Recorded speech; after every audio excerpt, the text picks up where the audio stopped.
पण ज्यांना राजकारण करायचंय ते अशी दिशाभूल करतात. जसं संविधान बदलायचं सांगितलं, आता काय काढलं? अरे ती हिंदीचं कशाला काढलं? अरे मराठी आपल्याला सोडायची नाही, ती तुमची माझी मातृभाषा आहेच.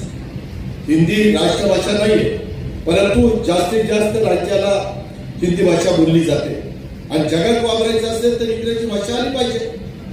जर तुमच्या माझ्या मुलाला मुलीला आपल्या नातवंडांना पतवंडांना काहींच्या शाळेमध्ये पहिलीपासून हिंदी इंग्रजी मराठी शिकवलं म्हणून बिघडलं कुठं? काय अडचण काय? काही लोकांना 10-12 भाषा येतात. मी ज्यावेळेस खासदार झालो, पंतप्रधान त्यावेळेस पी.व्ही. नरसिंहराव होते, त्यांना अनेक भाषा येत होत्या. हे गरजेचं आहे, त्याच्याशिवाय गत्यंतर नाहीये. पण त्याच्यातच आंदोलन, त्याच्यातच कुठं बंद.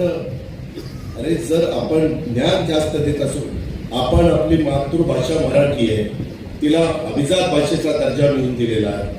आपण मराठीमध्ये बोर्ड लावायला लावतो, आपण मराठीमध्ये बोलण्याचा जास्तीत जास्त प्रयत्न करतो.